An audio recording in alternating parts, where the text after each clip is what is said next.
economic system is not divine, it's not natural, it's ours. We build the laws, we make sure that money, we print money, they don't fall from the sky. I mean, some parts of it are spontaneous, but majority is actually a result of engineering. Ironically, I think there's a couple of paradoxes built in the American way of looking at economics and the European way of looking at economics. The traditional understanding is that Americans are much more business-oriented and they're much more sort of, economic, and while we Europeans are rather, culture and history and post-modernity and, being very wide sort of in our approach. But, looking at this historically and again critically, one has to question this notion. Think back to the 20s and 30s when the big economic crises happened in the United States of America. That's where it was born. That's where it was actually even more cruel, let's say. But it didn't lead to any civil war or any war in America or falling apart of the United States of America. Not at all. On the contrary, it sort of brought the American people, the North American people together. And then the crises in the late 30s, mid-30s came to Europe.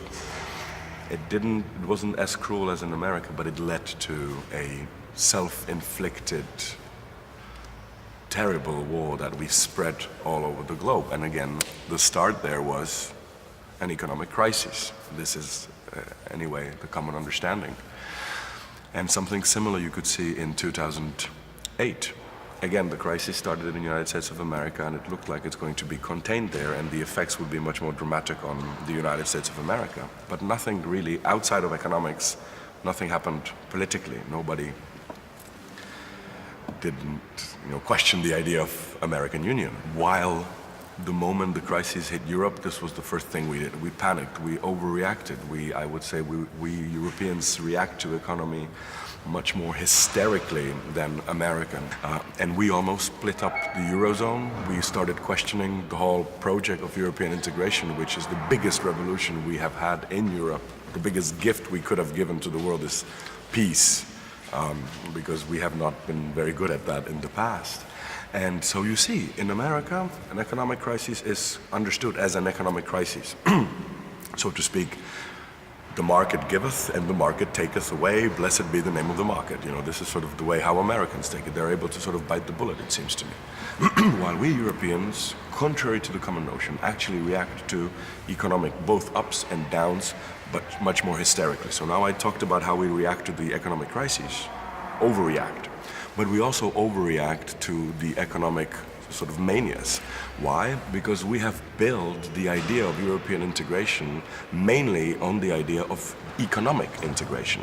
And we've put so much emphasis on the economic success of EU, then there is no wonder then when the economy is not doing so well, people immediately start questioning the whole idea of European Union, which is of course wrong. So in a way you could even go and be provocative here and say Americans may be a little bit more cultured in this because they see economy in its place. They see human rights. The American nation was built on, let's say, more fundamental principles than just economic success. That's why when the economy falters in America, nobody thinks of breaking down the union, while this is quite normal to happen for us Europeans.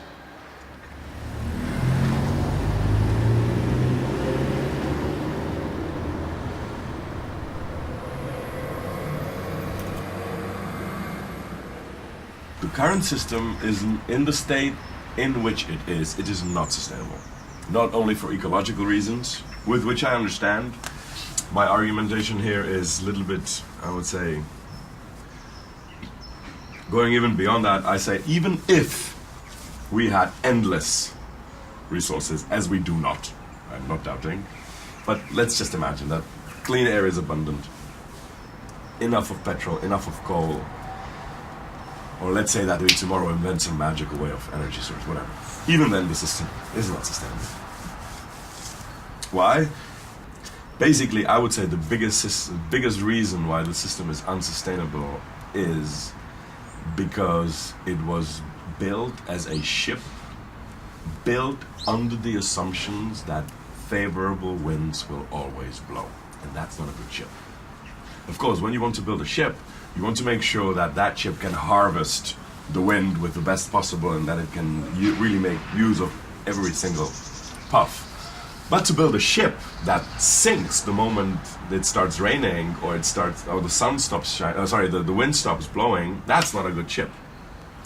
We built our ship under the assumption that the economy will always grow, for example. And that's a stupid and naive and idiotic assumption, which doesn't mean that I'm against growth. I am very much for growth, like I am very much enjoying sunny days, but it would be stupid and naive and idiotic to expect every day to be sunny, and it wouldn't even work. The ecosystem would collapse. But that's a different story. So the pension system example that you used is a system that was built under the assumption that the economy will keep growing. The moment the economy does not, the system starts, in a way, collapsing. And what's the remedy? Well, the remedy is really, in fact, in this case, quite simple. Let's build the pension system under the assumption that the economy is flat. And when it grows, hallelujah, let's be grateful for that. And let's maybe think of creative ways how to use that and help somebody, perhaps. But not get dependent on growth. I know, alcohol, great thing. You get dependent on it, bad thing. Growth, great thing. If you get dependent on it, bad thing. You can't survive a day without alcohol. If you can't survive a quarter without growth, one has a problem there. There is something that we Europeans all want together. It's very difficult to see it when you live in Europe. It's very easy to see it if you live somewhere else. Anywhere. Even in America, you immediately feel, okay, so this is why I'm European, this is why we believe differently. So, let alone if you live in China, Russia, Africa, or somewhere else, you will immediately know what it is that we Europeans value. And that's quality of life, respect for one another, making things actually quite meticulously. There's a lot of respect, there's a protection of the weak, be it minority or economically speaking. There is a huge belief, maybe even overrated belief in democracy, with which I am quite happy, but the negative side of that is people feel that European Union is not democratic enough, while it's in fact the most democratic structure we've ever had in Europe, and also possibly maybe with the exception of a couple of other countries, but otherwise it's one of the most democratic regimes in the world. There aren't really any regimes that we can say, okay, fine, let's just copy that. No, this is why it's so difficult. We have a lot of feelings towards the culture. We have an understanding of, let's say, the quality of life, which we also value.